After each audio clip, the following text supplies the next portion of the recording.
presento a Pedro Bando, quien es el que va a moderar hoy día, junto con, en esta charla con Jorge. Pedro Bando es teólogo también del país de Perú, de nuestro país vecino también. Así que, Pedro, muchas gracias por moderar en esta charla. Así que, bueno, Pedro nos va a introducir en lo que es este encuentro y en la biografía de Jorge también, y va a ir moderando después las preguntas y las resonancias. Bueno, gracias, Pedro. Buenas tardes a toda persona de cada país de las Américas y de todo el mundo. En esta oportunidad, quien les habla es Pedro Bando, ciudadano peruano, quien agradece el honor de ser el moderador de este encuentro y aún más, intentando cada día ser un mejor teólogo, poder estar presentando a alguien que sí concretamente lo es y del cual me siento referenciado, influenciado y en sobremanera inspirado. Contarles sobre todo a los amigos, quienes es su primera vez en asistir y acompañarnos a esta mesa dialogante, servida por la comunidad ñahui, al que se ha llamado de vino una charla, que este es un espacio de viernes creado como encuentro y disfrute, donde se establecen diálogos imprescindibles alrededor de un rico vino, que es por excelencia la bebida propicia que ameniza todo buen debate.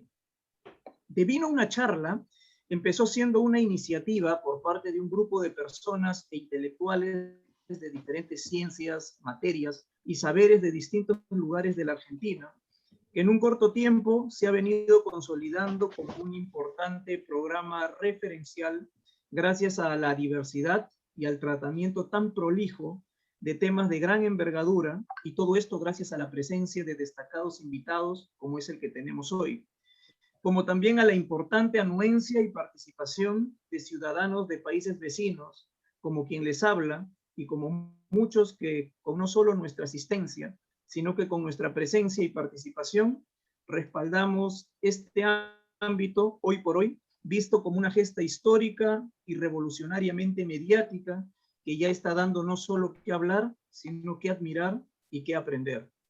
En realidad, cuenta la historia que primero fue de vino una charla y luego, tras 11 encuentros consecutivos, nace el nombre de ñahui, que en lengua quechua significa ojo y garganta, y que se refiere a las miradas y las voces de gente de los diferentes países que no son más ni menos que los ecos de las voces de los testigos observantes que al ver contemplan, pero también denuncian todo lo que acontece en nuestro hermoso, pero también vejado continente.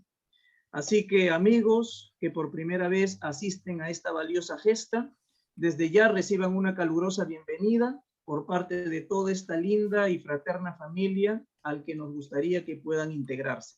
A continuación, leeré la reseña autobiográfica de nuestro invitado, hoy 16 de julio del 2021.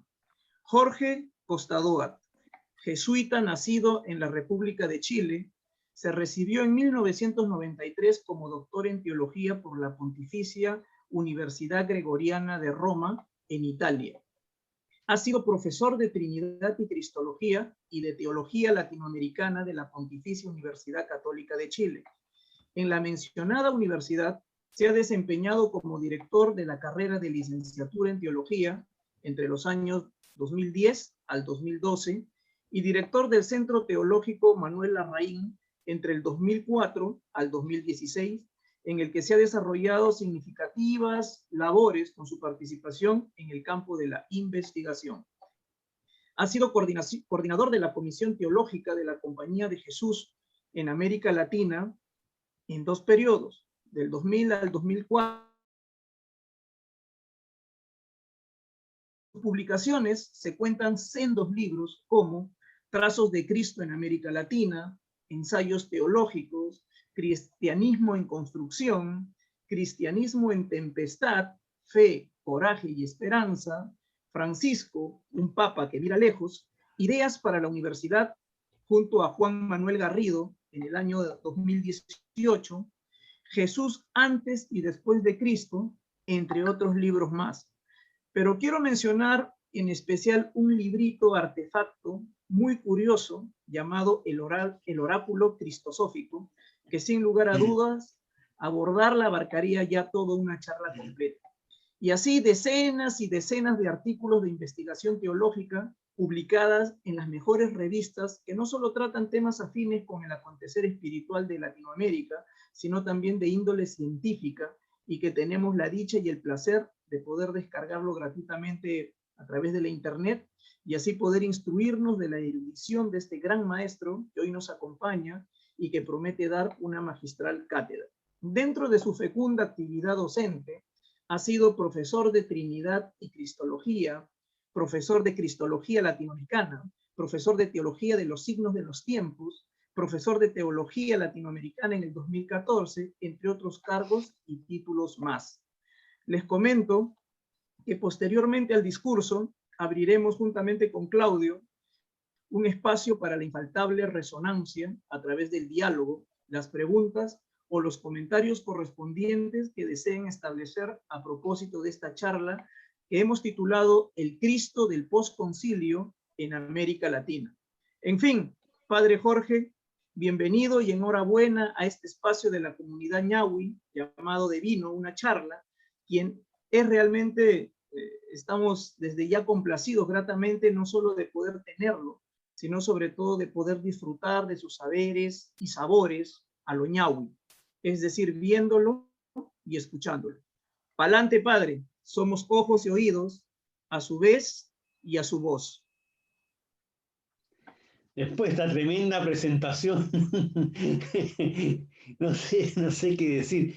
Lo único que digo es que estoy muy contento que me hayan invitado, realmente muy contento de estar con ustedes, y la verdad es que yo no voy a hacer nada del otro mundo, ¿ah? La verdad es que me vengo a aprovechar de esta instancia que ustedes me dan, porque el tema que tengo que desarrollar en realidad me queda grande, me queda como un poncho, como decimos aquí en Chile, me queda como un poncho, porque sobre esta materia prácticamente no hay investigación de campo, como diría la Carolina Baches, que está aquí con nosotros. A mí lo que me ha interesado es cómo poder captar, es decir, lo que me interesa en principio, cómo captar la experiencia de Cristo, de nuestro pueblo latinoamericano, en el postconcilio. Y para eso se requiere mucha escucha, mucho trabajo de campo, como el que realiza Carolina. De hecho, yo en un par de oportunidades, asesorado por ellos, por la Virginia School, por algún otro, hice un trabajo de este tipo, entrevistando a dos personas, y es lo único que tengo prácticamente, y falta tanto, pero, como les digo, quiero aprovecharme de ustedes, porque lo que quiero plantear ahora, me gustaría que fuera una conversación que supongo, entiendo que están grabando, eso a mí me va a servir mucho después, porque quiero seguir madurando este tema y estoy en ese proceso, estoy en el proceso de ir recogiendo distintas maneras para terminar algo, aunque sea de un modo bastante artesanal, pero creo que es importante. ¿Cuál es el Cristo que el concilio nos ha dejado y cuál es el Cristo que entre todos hemos ido descubriendo? Porque al final eso es lo que cuenta. ¿Cuál es el Cristo del cual estamos viviendo? Entonces, bueno, echémosle para adelante. Aquí tengo que compartir pantalla.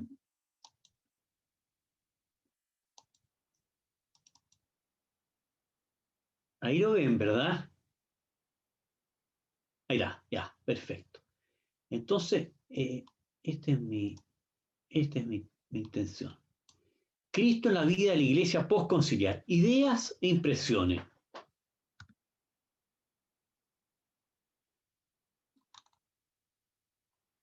El tema, bueno, hablaré de aquello que despunta como más novedoso de la fe en Cristo de los latinoamericanos en el contexto postconciliar.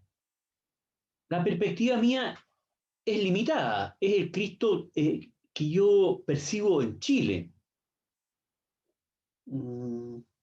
Entonces me resulta muy rico poder estar con ustedes, que entiendo que estos son gente de Salta, de Perú también, y si hay de otras partes, mejor todavía, ¿ah? Porque entre todos vamos como construyendo, vamos descubriendo qué es lo que hay ahí, ¿ah? Hay algunas cosas breves sobre el Cristo del Vaticano II, para tenerlo como, por lo menos como en el trasfondo. Por lo menos en las grandes cuatro constituciones tenemos lo siguiente. En Lumen Gentium, Cristo es la luz que ilumina a los pueblos y a la iglesia. Eso ya nos dice algo de este Cristo, ¿no? El Cristo como luz que ilumina y que ilumina a todos. Y la iglesia aparece como un sacramento de Cristo, como una realidad que proviene de Cristo y que lo hace presente en la historia. Este no es un concilio cristológico, los temas son otros. Sin embargo, todo el concilio tiene una estructura subterránea, cristológica muy potente, que no se entiende sin Cristo, aun cuando el tema de Cristo eh, es, es mencionado a veces por aquí y por allá.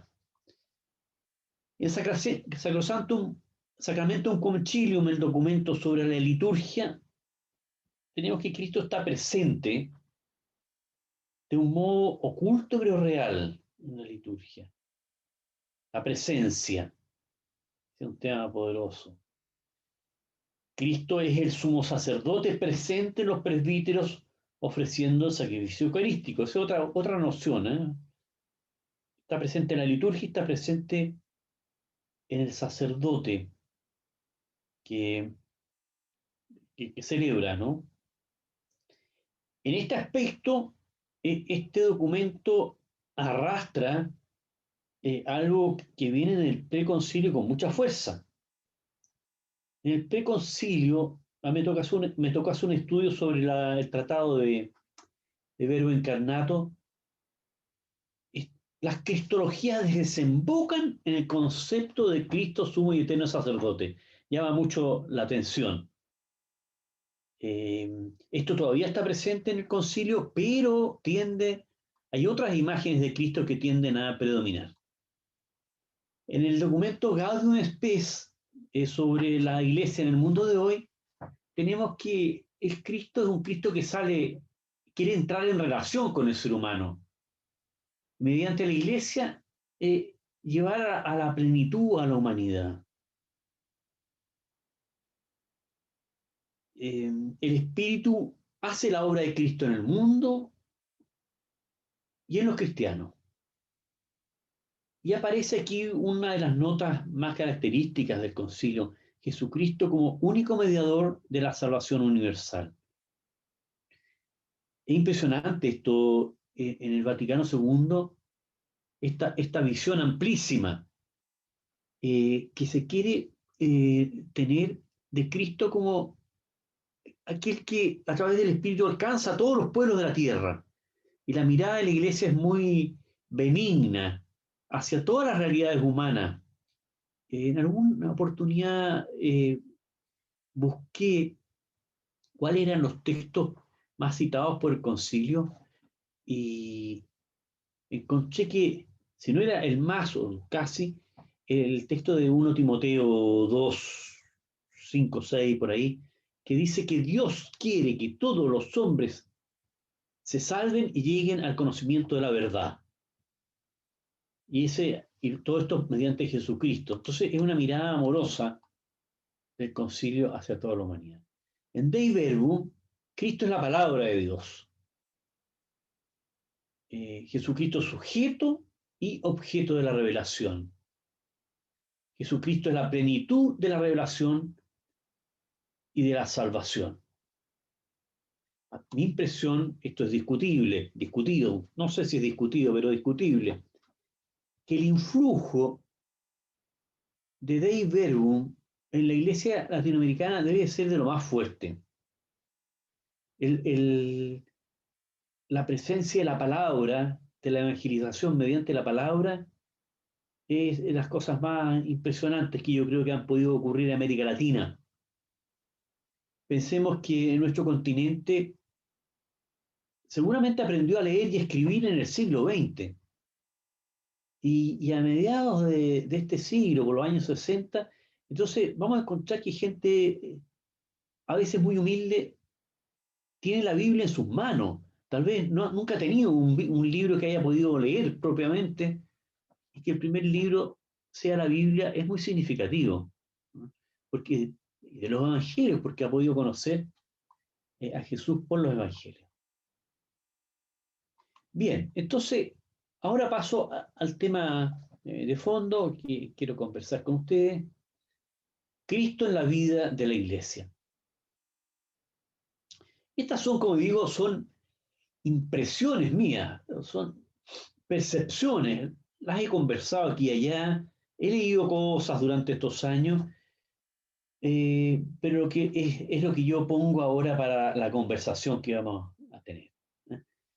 El Cristo del posconcilio latinoamericano, en la perspectiva chilena, es un Cristo que está presente.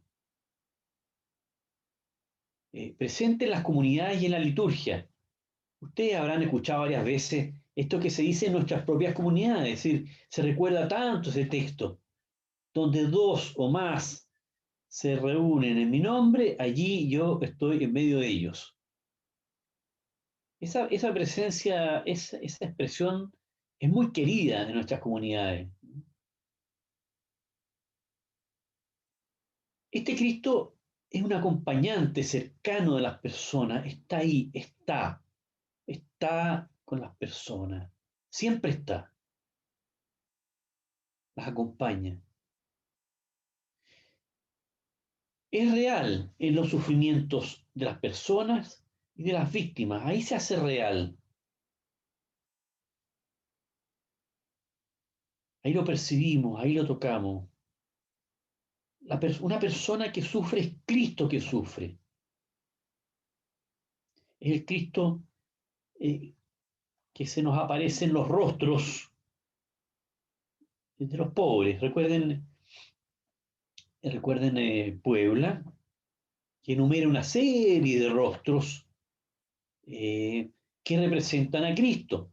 Ese elenco de Puebla se va a repetir después en la conferencia de Santo Domingo y lo mismo en la última, de un modo impresionante, en Aparecida. Nuevamente son unos elencos de pobres, distintos pobres, numerosos, que entonces representan sacramentalmente a Cristo.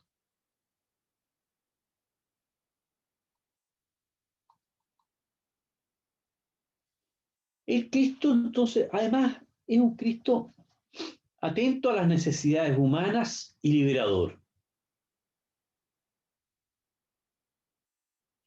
Jesús atento a las necesidades humanas. Jesús es un ser humano sensible a los enfermos y los que lloran.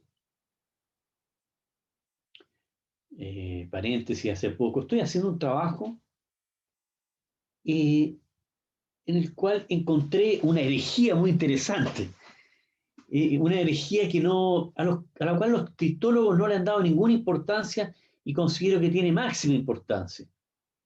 Y es el afartodocetismo. A lo mejor ninguno de ustedes ha escuchado hablar de ella, pero es muy interesante porque es una de las expresiones de la cristología griega, en este caso diría herética, que consiste en creer que Jesús, por ser hijo de Dios, no sufría. Ya que era Dios, no sufría. Me parece que es una herejía, perdón la expresión, muy sabrosa, en el sentido que se le puede sacar mucho partido, porque imagínense lo que significa hoy una iglesia afartodoceta. Es decir, una iglesia que tiene poca sensibilidad hacia los sufrimientos de los seres humanos. O, digámoslo así, una doctrina eclesial que es afartodoceta. Una doctrina que no tiene en cuenta realmente lo que sufren los seres humanos, que es insensible. esa doctrina hace mucho daño, simplemente. Bueno, cierre paréntesis. El Cristo de nuestro tiempo, un Cristo sensible, empático, es misericordioso con las muchedumbres necesitadas de pan. Es también misericordioso con los pecadores. Y aquí, por lo mismo, en esta misericordia de este Cristo, se nos hace hoy día insoportable que se excluya de la Eucaristía a los divorciados vueltos a casar. ¿No? ¿No? Precisamente esta experiencia de un Cristo que acepta todo, bondadoso, que nos hace rechazar eh, a una institución eclesiástica que excluye a aquellas personas que han fracasado su matrimonio, que son la gente que más necesita de la iglesia. Fíjense que es este el Cristo que nos confronta a veces con nuestra propia iglesia, por lo menos las posturas oficiales de la iglesia. Este también es el Cristo que nos compromete en una praxis liberadora. Es un Cristo solidario con los que sufren y los oprimidos. Es el Cristo que impide una lucha contra las estructuras sociales injustas. Es el Cristo de la defensa de los derechos humanos. No sé cómo ha sido esto en otras partes de América Latina, de Argentina, en Chile. Este Cristo fue súper importante durante la dictadura militar, muy importante. Era el Cristo que presidía el famoso Vía Crucis de la Solidaridad. Los cantos eran cantos combativos, era el Cristo que generaba un espacio de amparo a mucha gente que vivía llena de miedo por las violaciones a los derechos humanos. También es un Jesús, es un laico adulto. En el concilio nos hemos asomado a la posibilidad de la adultez de América Latina. El Vaticano II pilló a la Iglesia latinoamericana en una situación de crecimiento y de poder pararse sobre sus propios pies como lo hace un adulto, de poder pensar por sí misma. Y a mí me parece que en eso hay un Cristo adulto que comienza a aparecer y que, como digo, nosotros podemos como contraponer a la institucionalidad sacerdotal. Hoy se dice, Cristo sí, la iglesia no. Esa expresión a mí me parece que es inviable, pero uno la escucha por todos lados y por algo será. Nosotros como cristianos adultos que pensamos por nuestra cuenta, podemos decir a la institucionalidad eclesial, mire, si Cristo estuviera aquí, las cosas serían distintas. Es un asunto bien importante porque además lo veo en relación con la propia... Fíjense ustedes una cosa, que a partir del concilio es que la Iglesia latinoamericana desarrolla una teología propia, una teología sobre su propia realidad, sobre su propia experiencia espiritual, personal y colectiva. Después del concilio, las publicaciones teológicas son impresionantes en cantidad. Antes del concilio son bastante modestas y en general son glosa de teología europea o traducciones de textos europeos, comentarios, reseñas o teología europea hecha en América Latina. Pero a partir del concilio lo que tenemos es el desarrollo de un pensamiento y el que piensa como adulto. Es el Cristo de las comunidades de base y de las otras comunidades que no son de base, pero comunidades que están en todas las clases sociales, incluso en las clases sociales altas, es un Cristo que allí alienta, anima, reúne, acompaña. Es alguien que come con todos, ya lo decía, a propósito de la Eucaristía. Hay gente que sufre mucho con esto, ¿eh? Que no pueden entender que habiendo ellos fracasado en su matrimonio, sin embargo no pueden comer en la mesa de Jesús. Se no pueden entender, porque la impresión que tienen de Jesús es que Él no excluye a nadie. Es un Cristo que no juzga ni condena. Es abierto, recibe, acoge. Siempre le da una posibilidad a los que van más lentos, a los pecadores. Es un hombre de fe. Prácticamente en 2000 años de historia, la teología ha excluido de Jesús la fe, porque consideraba que, como Él es el Hijo de Dios, entonces conocía a Dios directamente, no necesitaba creer en Él. Estaba ajustado mecánicamente, como un robot, a la voluntad de Dios. Pero en el siglo XX hemos descubierto que Jesús, como es un verdadero ser humano, y como todo ser humano no tiene asegurado el futuro ni puede verlo por completo y sufre con su propia vocación, bueno, si Jesús es un ser humano y todo eso no es ningún pecado, bueno, ha debido ser como nosotros. En algún sentido, su fe se parece mucho a la nuestra y viceversa. Entonces, Jesús, es más, él va a pasar a ser el creyente por excelencia, el que cree que Dios es amor, el que cree que Dios cree en él. Y eso es lo que Él nos comparte. Lo que Jesús nos comparte es que su Padre es nuestro Padre, el Padre nuestro. Ese es el Jesús que es nuestro Jesús, ¿no? Luego, Cristo es amigo de los otros. Es un Cristo amigo, amigo de los protestantes. Con el concilio aquí hubo un cambio gigantesco. Eh, es un Jesús que evangeliza, ya mencionaba el tema de la Biblia, la importancia que tiene. A nuestras generaciones le han pasado fácilmente una Biblia en las manos. Antes no era así. Antes todo era con mucho cuidado. Es Jesús que evangeliza. En esto fíjense que el concilio en gran medida nos ha reconciliado con los protestantes, con Lutero en particular, ¿no? A propósito de la Biblia.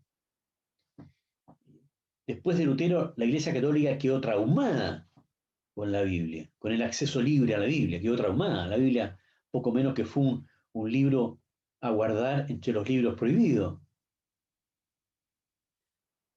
Y hoy también es un Cristo que mueve a respetar a los evangélicos. A mí me tocó conocer católicos que despreciaban a los evangélicos, los trataban mal. En nuestro medio es sabido que incluso los podían, años atrás, décadas atrás, podían apedrearlos por ser evangélicos. Todavía se veía como una intromisión extranjera en un campo católico, tradicionalmente católico. Este Cristo, además, exige trabajar con ellos por la paz y la justicia, como se ha dado en tantas cosas. Allá en mi comunidad cristiana, en Peñalolén, en Santiago, bueno, es la historia complicada, pero en algún momento nos cambiamos a unos terrenos en los cuales la gente obtuvo su casa definitiva. Y en ese momento no teníamos capilla. Y la pastora evangélica hizo correr una lista, una carta y una lista firmada con gente evangélica que mandó al alcalde para que a los católicos nos dieran un terreno para construir la capilla. Y los católicos hicimos lo mismo. Mandamos una carta, la firmamos todo y la mandamos para que entonces la municipalidad le entregara a los evangélicos un terreno para poder construir la capilla. Acá en Chile, católicos y protestantes crearon la primera institución de defensa de los derechos humanos, juntos. Es decir, ha habido colaboración práctica, porque el mismo Cristo nos hermana. El Cristo del Concilio es amigo del mundo secular. Es un Cristo que mueve a dialogar con los agnósticos y los ateos, a dialogar con la ciencia moderna. Es un Cristo que exige comprometerse con otros en proyectos de liberación. Algunos los podrán discutir muchísimo, pero es un dato que en los años 60, 70, cristianos y marxistas trataron de converger, de juntar fuerza, es un dato, en toda América Latina. Es un Cristo dialogante, pero que produce división. En esto se conserva el Cristo algo intolerante de los evangelios, el Cristo que no es de medias tintas, es decir, que produce división, conflicto. Dialoga, pero es un Cristo determinado. Luego es el Cristo abierto a las otras religiones. Es visto como un líder religioso, especialmente en este último tiempo, las últimas décadas. Incluso algunos no lo ven como el Hijo de Dios, no lo ven como Dios, lo ven como un líder religioso, como Buda, Mahoma, Gandhi, Luther King, como uno de ellos. Un Cristo que se identifica en los pueblos crucificados nativos de América Latina, más que con el evangelizador hispano-lusitano que conquista el continente. En esto hay un salto enorme, ¿no? Cuando uno ve las cosas en perspectiva, dice, en tiempos de la conquista, vistas las cosas desde hoy, a la luz de este Cristo, dice, bueno, ¿dónde estaba Cristo? ¿En el conquistador que traía el Evangelio? La respuesta es, no estaba ahí, estaba en los pueblos crucificados por el evangelizador. Esa mirada es nueva, es una mirada completamente nueva, posconciliar. Bueno, y aquí, a terminar, como le digo, estos son puras pinceladas mías, yo no sé exactamente si esto es así, pero lo pongo a la discusión porque me parece que es interesante. ¿Cuál es el Cristo que va quedando atrás? ¿Ah? El Cristo que estaba atrás del concilio, que todavía está presente, pero como que va quedando atrás. Uno, es el niño amamantado en los brazos de su madre. Me parece que el Jesús no es que no esté, en las iglesias sigue estando, pero ya no es el niño chico, ya no es la guaguita, como decimos acá en Chile, no es el nene, no es un joven o es un adulto, o un laico adulto. Va quedando atrás la imagen del Jesús, del sumo y eterno sacerdote, porque el Cristo actual, más que sacerdote, es un laico. Queda atrás el Cristo Rey, que gobierna desde el cielo. Es más bien el Cristo del anuncio del reino a los pobres, el Cristo de las bienaventuranzas. Queda atrás el hombre perfecto, que debe ser imitado. La idea del Cristo perfecto, sí, está bien, pero no es lo que más mueve. ¿Eh? No se trata de la perfección, sino que hoy se trata no de ser perfecto, sino de compartir la misión a la cual Jesús nos invita. Es otra la perspectiva. O por último, ser misericordiosos, como Jesús es misericordioso. Va quedando atrás el Cristo que es como más divino que humano, ¿eh? El Cristo omnisciente, omnipotente, el Cristo juez. También va quedando el que representa a ese Dios como un ojo que nos mira y nos juzga y que puede mandarnos al infierno. Eso va quedando atrás. También va quedando atrás, aunque sigue estando muy presente y no sabemos cómo va a evolucionar esto, es el Cristo sacramentado, que es más real en el sagrario que en otra parte y expuesto a la adoración. Esto estaba muy presente antes del concilio. Hoy, no tanto. Decía una integrante de mi comunidad, la Chávez, le recordaba a otra persona. Mire, me decía, aquí todos los párrocos han tratado de poner el Santísimo en la capilla y ninguno lo ha logrado. En una comunidad de base es algo que como que no cabe nomás. No. ¿Por qué? Porque la capilla es el lugar donde opera todo. ¿Sí? ¿Qué está haciendo ahí Cristo sacramentado cuando para nosotros es nuestro comedor, es el lugar de nuestra fiesta, es el lugar de todo? Entonces, ahí es la vida, nuestra capilla es nuestra casa. Entonces, bueno, eso va quedando, me parece que va quedando un poco atrás. Y por último, hay una nueva comprensión de la cruz. La cruz sigue representando el amor de Dios, está claro. Pero ahora se asocia más a las víctimas que a los pecadores. La cruz eh, ha comenzado a representar a los inocentes, a las víctimas inocentes de la historia. Y la salvación tiene que ver más bien con liberar a los inocentes, a las víctimas inocentes, que en perdonar a los pecadores. Bueno, son trazos así muy en general. Bien, conversemos. Les agradezco mucho la posibilidad de conversar porque, como les digo, esto es algo que esta conversación a mí me va a ser más útil. Ustedes me invitaron, pero ya me estoy aprovechando de las circunstancias. Eso, ¿cómo salgo de aquí? Stop. Eso, ahí estoy, fuera. Listo.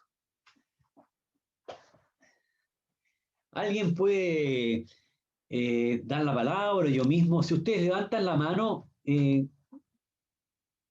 yo voy dando la palabra. Y aquí hay unos... Vamos, Jorge, sí, vamos pidiendo que levante la mano todos aquellos que quieren participar con alguna pregunta o resonancia, o Perfecto. levantando la mano o pidiendo la palabra por el chat. Muy bien. Bueno, muchas gracias, Jorge, por estas pinceladas interesantes, ¿no? Cristológicas, y que hay mucho que decir, ¿no? Desde estas pinceladas, sobre todo porque hay cosas que todavía están como fluyendo y lo que nos espera después de esto no lo sabemos bien. Pero bueno, vamos captando, digamos.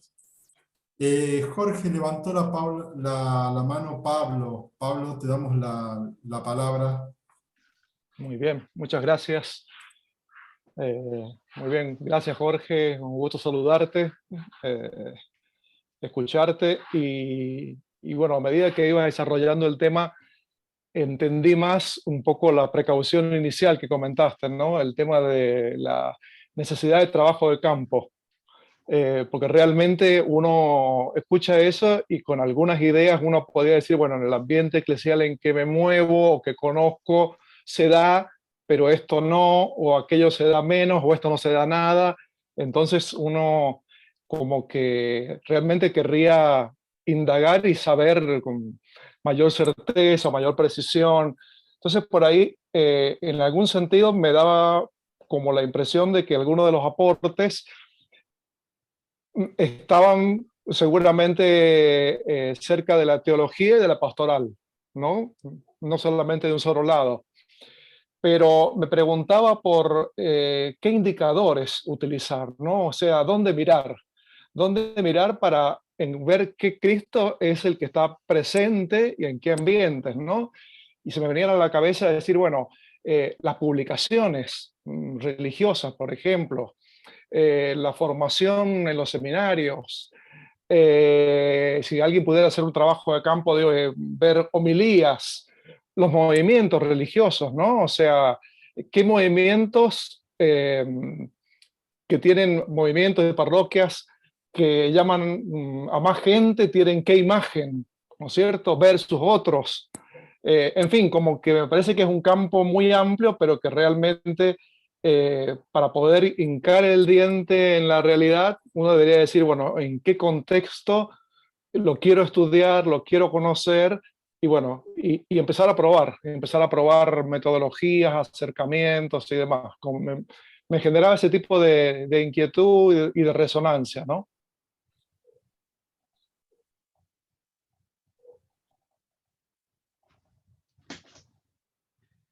A mí me ha interesado sobre todo ver qué es lo que asoma como con más fuerza, porque hay de todo. Ustedes han podido ver que muchísima cosa eh, son 2000 años. Entonces, no es cosa de...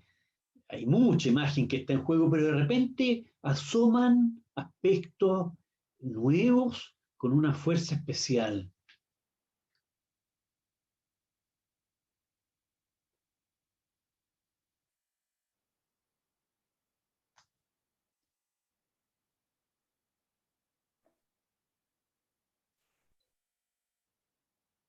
Aspectos que son aspectos que según parece, son,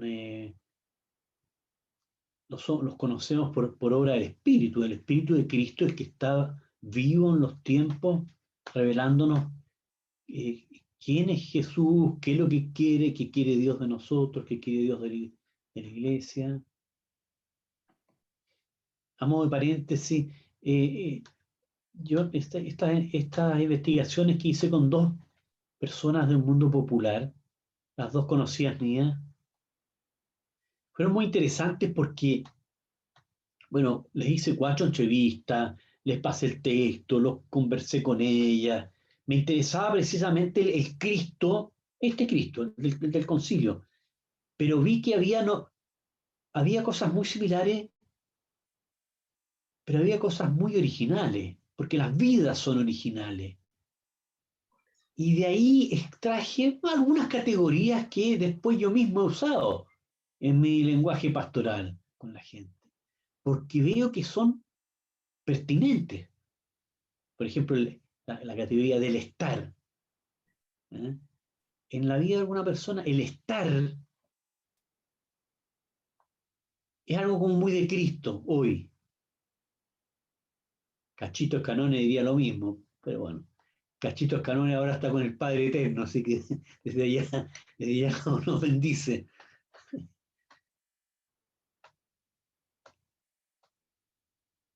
¿Qué más? Jorge, Sí, Enrique Lombardo levantó la mano, así que Enrique, Enrique, ¿no? Eso, dale, no te veo bien. Enrique, Hola Jorge, buenas noches. Digo, en base a lo que vos pedís, digo, compartir un poco mi experiencia. Yo soy un laico, he vivido casi 42 años en Buenos Aires, de allá soy, y vivo hace ya 12 años acá en Córdoba, en la ciudad de Córdoba. Pero he tenido la suerte de recorrer bastante mi país por diferentes circunstancias y estar en diferentes lugares acompañando gente, ¿no? Eh, en lo que vos exponés ahí, yo siento eso, que la gente dejó de creer no eh, en la iglesia como, sino en la institución. Es eso en lo que dejó de creer mucha gente, en la institución. No le cae muchos de los representantes de la iglesia. Y cuando digo representantes, me refiero a obispos, sacerdotes. Sin embargo, su corazón sigue estando de alguna manera con Jesús, en muchos aspectos. Siguen creyendo. Por eso cuando vos ponías esa pregunta ahí, lo anoté, digo, del Jesús que está eh, con la gente y no en la iglesia, creen en Jesús pero no en la iglesia, bueno, decías. Bueno, es eso, la gente sigue creyendo en Jesús, sigue creyendo que Jesús está presente, los acompaña, se sienten eh, amados de alguna forma, queridos, y piden, y siguen pidiendo a ese Jesús, pero dejaron de confiar en la institución. en muchos aspectos. Yo creo, digo, también creo y analizo que nuestra experiencia de lo que fue la última dictadura militar, en muchos de los lugares de donde somos nosotros, y los pastores que teníamos en ese momento, hicieron que la gente después, cuando nos fuimos dando cuenta qué había pasado, qué había ocurrido, que la gente deje de confiar. Pero no se olvidan de Jesús, seguimos siendo un pueblo mariano en muchos aspectos, seguimos teniendo esa fe, y la gente sigue confiando en el Dios de la vida. Ahora, en eso estoy totalmente de acuerdo con tu mirada de hacernos esa pregunta, creo que es fundamental. Digo, y en esta iglesia posconcilio y más de 50 años ya del concilio, con las experiencias de Medellín, de Puebla, de Aparecida, de Francisco ahora, creo que somos nosotros, de alguna manera, los que debemos mostrar con nuestra propia vida, con nuestro propio ejemplo, que somos incoherentes también, en muchas cosas somos incoherentes, porque yo miro mi vida hace 25 años atrás y digo, ¿y qué estaba anunciando, por Dios? ¿En dónde estaba? Y me daba vergüenza, pero bueno, uno era eso. Digo, tenemos que acompañar a la gente, no hay otra. La única forma de que la gente vuelva a acercarse a Jesús es siendo coherente hoy con lo que creemos, en ese Jesús misericordioso que decías, en ese Jesús que nos enseñó a tener una relación con el Padre, a un Jesús que miraba a los pecadores como uno más sin juzgarlo, sin ningún tipo de juzgamiento. Creo que por ahí pasa, y en eso hay mucha gente, me parece que está en ese camino sin entender esto, porque no hacen teología, pero de alguna manera lo viven de esa forma. Siguen siendo cristianos porque siguen viviendo el tuve hambre y me diste de comer, tuve sed y me diste de beber. Entonces, estaba enfermo, preso, y lo fueron a visitar. Y eso creo que mucha gente lo sigue Ese viviendo. es de los textos más citados. Está como en el trasfondo, muy metido en la gente. Lo recuerdan. Por ahí va la cosa. Eso es lo que te quería compartir. Muchas gracias, Enrique. Pedro Bando está. ¿Dónde está Pedro? Y después Williams. Ahí está Pedro. Micrófono, Pedro. Micrófono.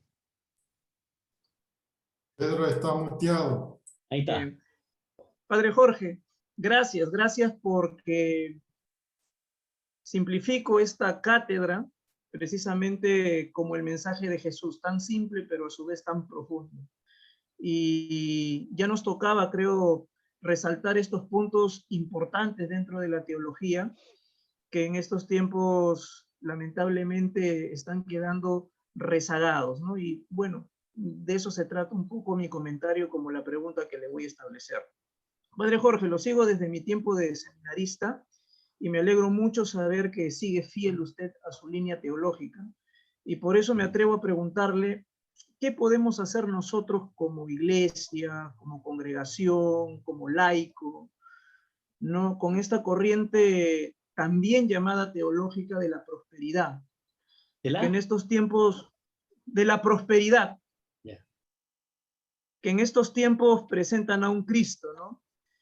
Cuya gente sigue más que por Salvador, ¿no? Como Señor, y que la gracia hoy se ha sobrevaluado como riqueza, y que si no se posee es que Dios no nos escuche, o es que hay algo escondido dentro de cada persona, en el sentido de que al no poder recibir esta riqueza, que es la bendición de estos tiempos, puede quizá estar obrando de manera negativa o errada. Esa sería mi pregunta. Sí, Mira, yo creo que a propósito de este mismo ejercicio, es muy importante es discernir cuál es el Cristo verdadero que despunta como un Cristo significante para nuestra época, porque desde el punto de vista del Evangelio, que es la tradición, el- lo duro de la tradición, eh, un Cristo vinculado a las riquezas no tiene nada que hacer, digamos así. Un Cristo de la prosperidad material, así, que nos va a hacer más ricos, en realidad nos aleja del Jesús del Evangelio que nos acerca. Entonces, eh, y así otras cosas más. ¿Cuál es el Cristo más interesante de considerar, de adquirir, de seguir? Bueno, es algo que está entregado al discernimiento que se hace en virtud de la tradición de la Iglesia, la tradición que tiene 2000 años y que comenzó con los evangelios. Eso podría decirte. Williams, ¿dónde está? Buenas noches, Padre Jorge. Hola, Buenas hola. noches a todos. Yo vivo actualmente en Brasil, pero yo soy nacido en El Salvador, en Centroamérica. Y todo nuestro quehacer, a veces teológico, se lo debemos a los jesuitas en Centroamérica, a favor y contra, pero todo el mundo le respeta en esa teología. Mismo, por ejemplo, nunca habiendo participado en una comunidad con un padre jesuita, el referencial teórico fue presente siempre. Otro día hablando con Claudio, estábamos hablando sobre la UCA, sobre la maestría en teología latinoamericana y compañía limitada.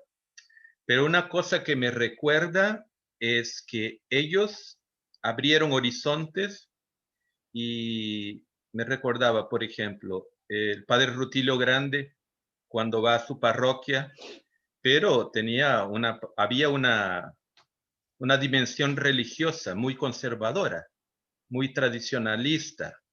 Y hay un vídeo que él llega y a una de las líderes le pregunta, ¿ustedes de las señoras coheteras? Coheteras, le dice, ¿por qué? Que sueltan los cohetes para arriba y se quedan mirando al cielo, esperando. Le dice, no. Y sufrió muchas incomprensiones. Signo que Monseñor Romero echa a los jesuitas del seminario San José de la Montaña. Es la primera cosa que hace al asumir. No se digan los padres de la UCA, que asesoraban también las comunidades de base y compañía limitada, que en esa época se decía, unos folletos que entregaban, haga patria, mate un cura. O sea, hoy nosotros miramos, observamos los frutos que se ve, pero no el sufrimiento interno como en el huerto tuvo Jesús.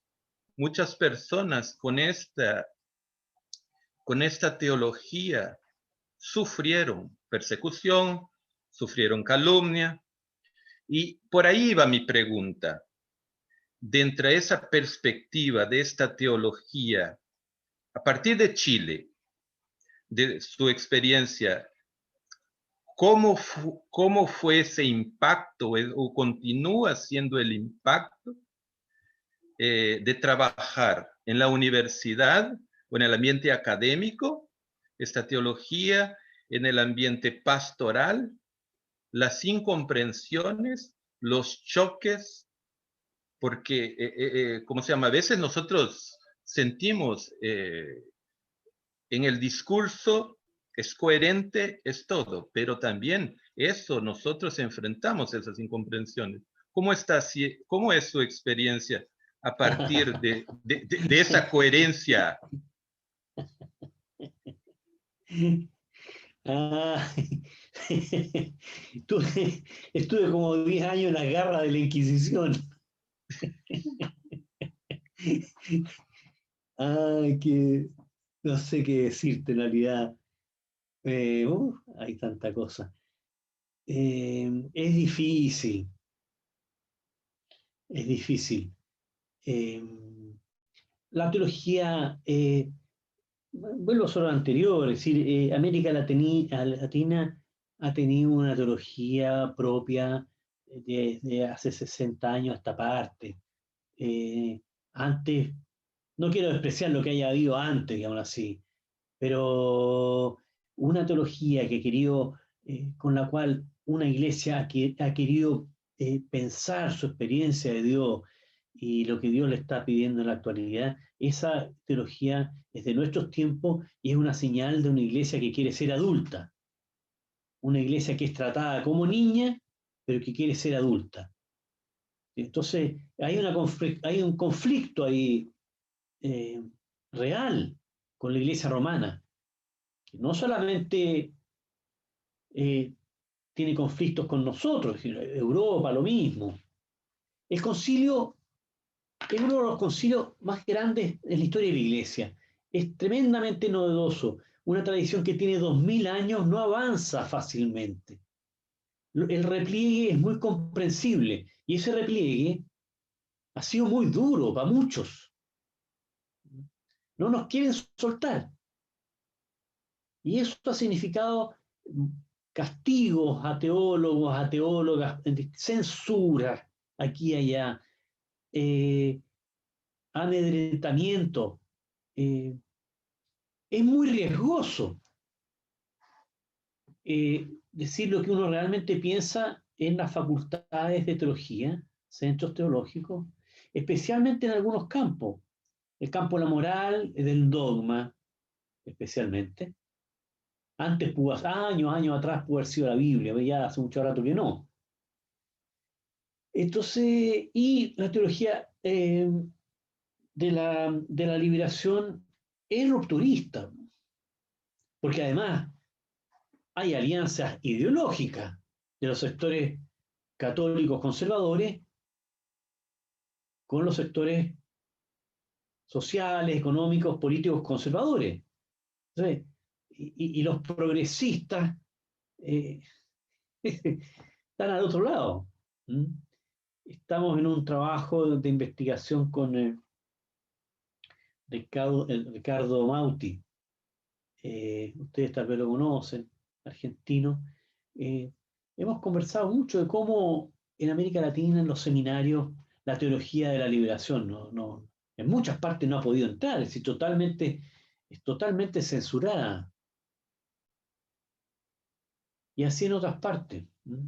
Por lo menos acá en Chile son varios los teólogos que fueron expulsados de las facultades, o bien mucha gente que está, pero que no puede decir lo que piensa. Por ahí hubo algún profesor que jubiló, terminó la carrera y en la última clase dijo, bueno, ahora voy a decir lo que pienso. dijo lo que pensaba y se fue, pero es que así no se puede vivir, digamos. No sé si te respondí, pero más o menos, tú sabes, tú me entiendes.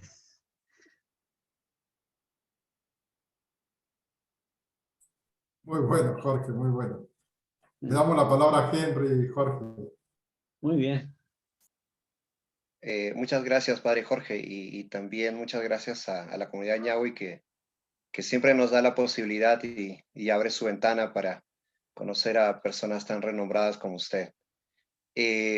Yo tenía una pregunta que siempre a veces es como una piedrita en el zapato.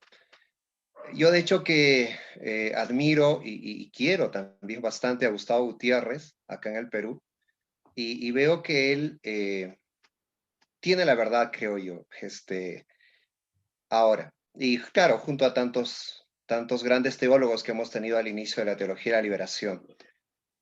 Pero leyendo a Manuel Fraijo, él se preguntaba y decía,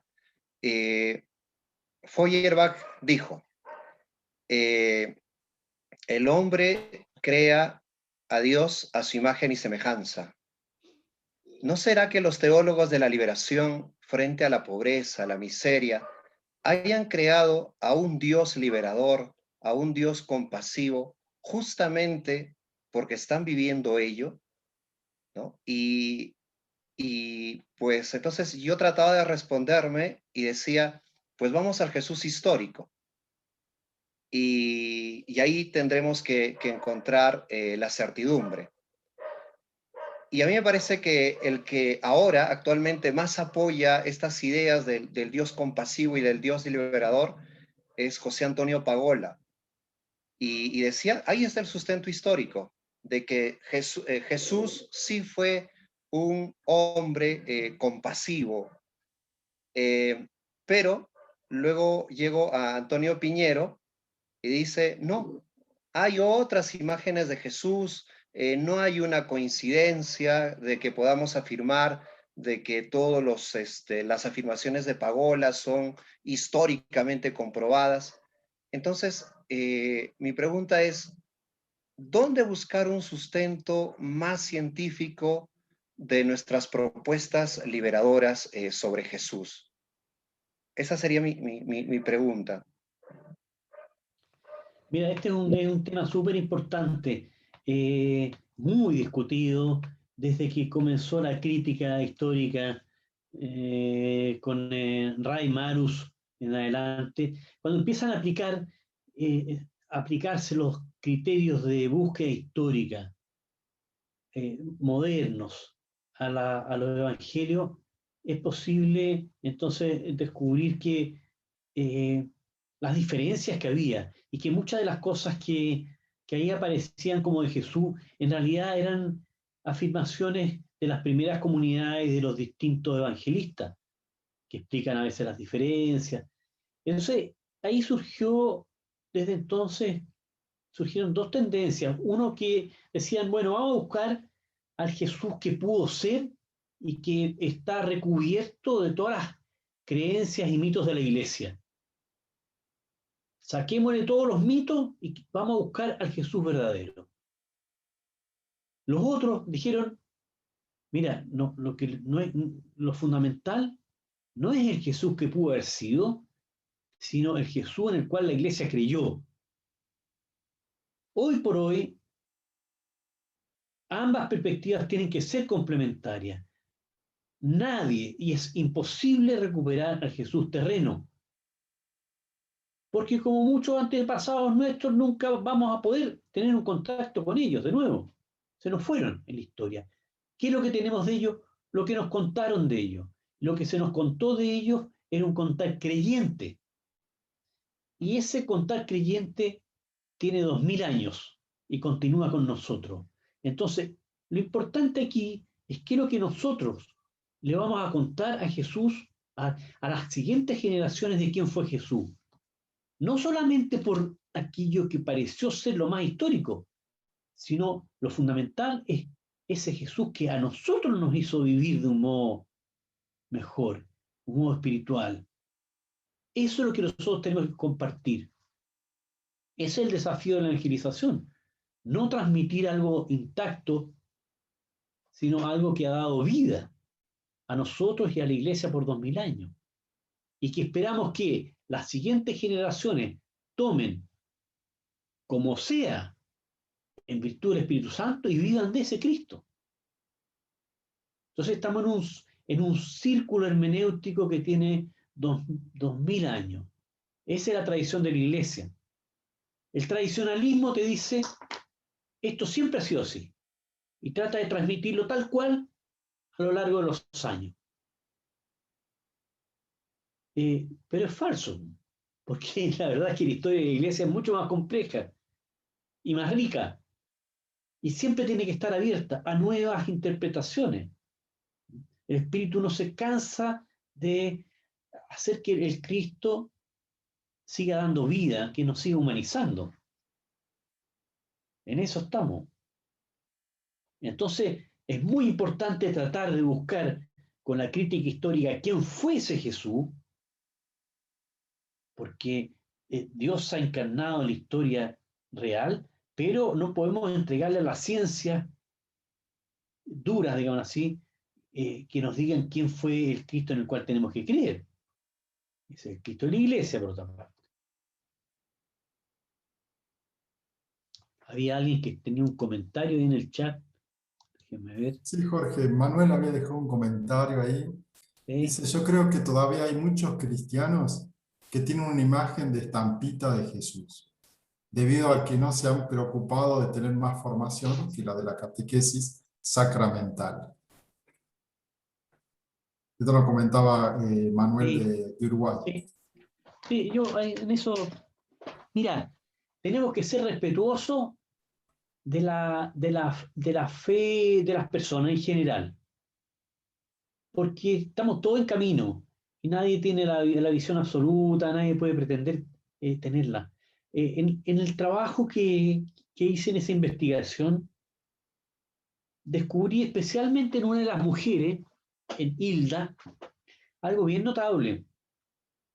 Y ella era una mujer de piedad muy popular, muy tradicional y muy popular. Al mismo tiempo, era una persona muy pobre perteneciente al Partido Comunista. Es decir, era una mezcla entre el catolicismo tradicional popular, con todas las estampitas, etcétera, y el cristianismo de la teología de la liberación, que al final la fue evangelizando. Entonces, ella tuvo un contacto con los jesuitas liberacionistas, digamos así, de la población Santiago, donde ella tuvo un terreno, donde se formó una comunidad de base, y ella fue ilustrada por el Cristo liberador de América Latina, y sin embargo nunca, hasta el día de hoy, abandonó su religiosidad popular. Es más, yo diría que esa religiosidad tradicional popular es la base en la cual ella pudo insertar al Cristo del Vaticano II. Y es notable. Ahora, me tocó ver en la habitación de su casa, y es una persona mayor, es una persona que hace una hora de oración al día. ¿Eh? Ahí tiene su altar. Y en el altar están las estampitas, está la Biblia de Jerusalén, está el Che Guevara, está el obispo, está Romero.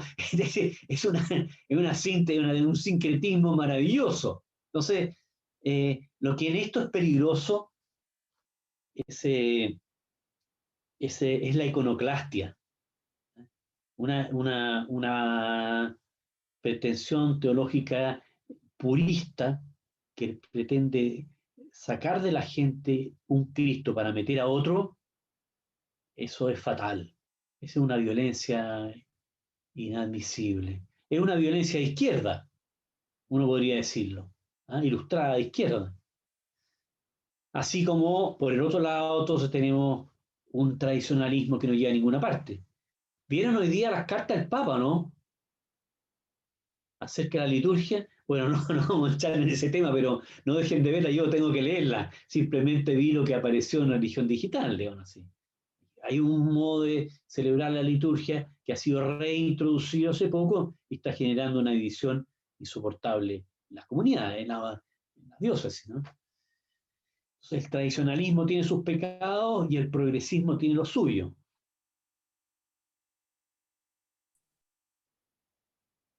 Bien, Jorge, mientras si alguno quiere levantar la palabra, además, quiero también hacerte algunos comentarios y qué sé yo, surgen algunas preguntas. Justamente esto de la liturgia, ¿no? que venías charlando por ahí, charlando con mi esposa y con otros amigos más también. Esto me llama mucho la atención, esto de Jesús, ¿no? Del Cristo de un laico adulto, me llama mucho la atención, porque las pastorales, por lo menos aquí en Salta, parece que no quieren dar el salto a la adultez. Se niegan como ese adulto que quiere seguir siendo adolescente, ¿no? Y las dinámicas parroquiales y demás siguen siendo adolescentes, ¿no? Y que no hacen ese salto a la adultez. Por otro lado, parece que la Iglesia también tiene todos los medios para dar el salto y no quiere seguir sosteniéndose estas estructuras, ¿no? La Iglesia en la jerarquía, ¿no? Y por otro lado, aquí en Salta también hay en septiembre tenemos lo que se llama el Cristo del Milagro, ¿no? Y hay millones de peregrinaciones y demás. Y en las peregrinaciones, mientras la gente peregrina, camina, en algunas peregrinaciones son de 15 días, otros de 10, otros de 5, ¿no? Van peregrinando. Como no hay estructura, no hay nada en caminar, las celebraciones son tan abiertas, tan espontáneas, pero cuando llegan al santuario, acá del Señor del Milagro, se vuelven estructuradas, ¿no? Y ahí uno se pone a pensar, ¿será que tenemos que seguir con esta liturgia, digamos, el altar, el sacerdote así? ¿O cuándo podremos pensar en una liturgia de alrededor de la mesa, y concretamente alrededor de la mesa? Es- Son algunas preguntas que me surgen a partir de esto, y te lo comparto. ¿Sí? Bueno, ahí está mi impresión. Estoy terminando ahora un trabajo en el cual, y puedo decir que a partir del año 1000, la cristología dio un giro hacia el sacrificio. El primer milenio se caracteriza por una cristología descendente, se llama, es decir, una cristología la cual se pone el acento en la obra gratuita de Dios por nuestra salvación.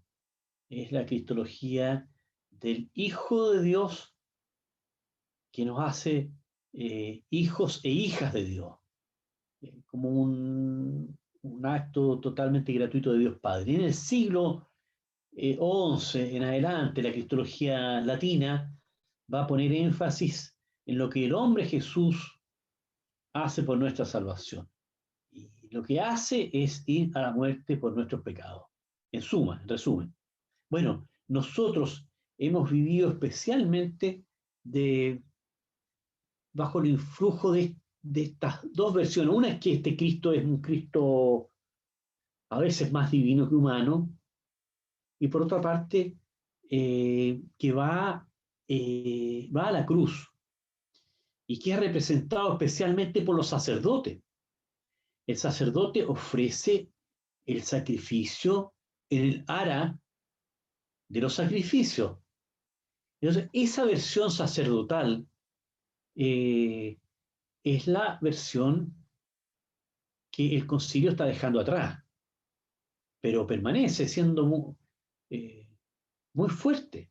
Y nosotros en América Latina hemos experimentado una resacralización del clero. El concilio impulsó podríamos decir, una versión del sacerdocio mucho más centrada en el anuncio de la palabra de Dios, en una participación en la misión evangelizadora de la iglesia, pero a poco andar, después especialmente con el documento de Juan Pablo II, Pastores da Vobis, hay una reversión, hay una vuelta atrás, muy significativa, y el sacerdote vuelve a ser puesto en función del altar, del sacrificio. Por eso yo agradezco tanto lo que hoy día hizo el Papa. El Papa dice, basta de misas tridentinas. Lo digo en pocas palabras, pero la indicación es bien poderosa. Como diciendo, oye, ojo, aquí el concilio dio una indicación poderosa. En la liturgia, participación de los fieles. Una iglesia más horizontal que vertical.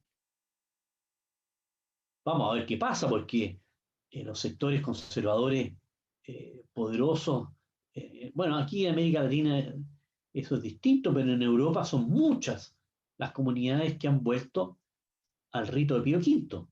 En Estados Unidos, pienso que lo mismo. Ahora, bueno, ¿qué nos queda a nosotros? Lo que nos queda es buscar generar, crear comunidades en que se acentúe sobre todo la dimensión de mesa en la que se comparte el pan entre los hermanos, ¿no? Que es símbolo de una iglesia mucho más horizontal, más fraternal.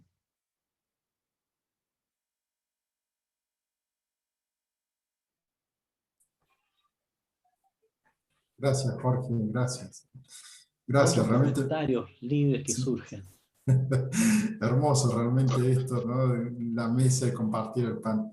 William levantó de nuevo la mano, así que le damos la palabra. Hoy me Yo les criticaban quería aquí, oye, hoy día me criticaban aquí los jesuitas, los tremendos los jesuitas, porque, porque yo, en la capilla nuestra, en la comunidad nuestra ya, las mujeres leen el Evangelio. Pero ¿cómo no van a leer el Evangelio? Si precisamente una de las señales en la misa, digo yo, es una de las señales de que esto está, es que aquí tiene que haber cambio gigantesco, es decir, la situación de exclusión de la mujer en la iglesia es una vergüenza, es un pecado.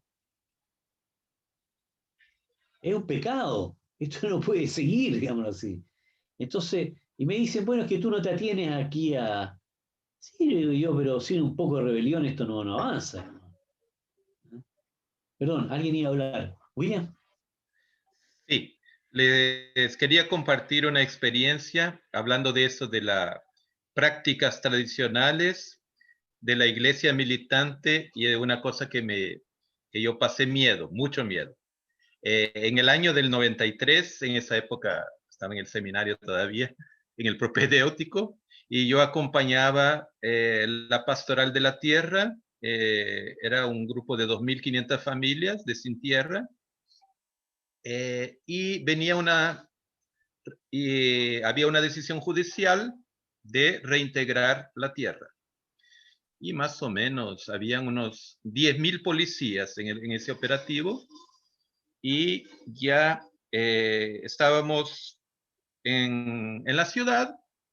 La policía intentaba invadir la iglesia católica con metralladora.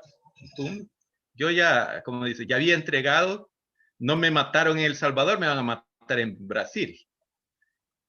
Una monjita sin hábito, no sé de cómo, se iluminó, llega al altar, agarra la santa, en Brasil es Nuestra Señora Aparecida, y las mujeres hacen como una procesión atrás de la monjita que levantaba la santa, hizo a los policías con metralladora retroceder, permitiendo que las otras personas se dispersaran y sobreviviéramos, que esa fue por poco.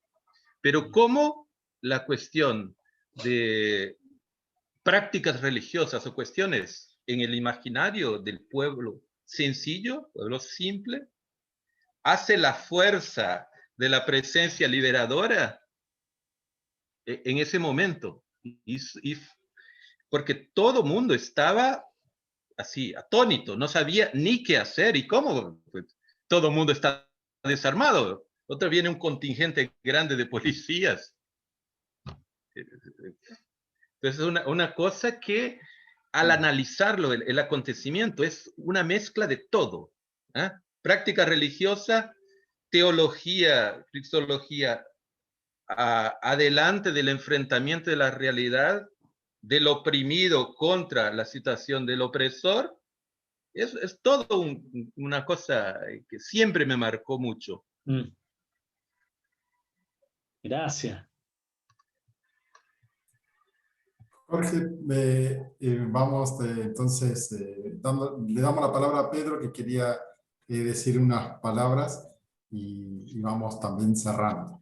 Muy bien. Padre, no quisiera desaprovechar este momento que creo que nos va a enriquecer finalmente a todos, y nos gustaría que nos recomiende 5 o más textos que lo han acompañado y que lo siguen acompañando a usted, para de esa manera nosotros poder enriquecernos, y si nos podría decir también qué libros está leyendo actualmente y cuál nos podría recomendar para poder seguir nuestros estudios, tanto teológicos o los que usted vea posible. Gracias, padre.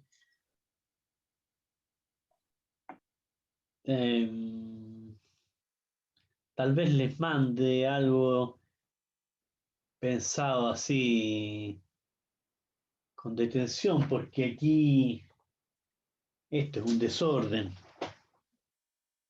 Está lleno todo un poco. Lo último, hay algo que, momento.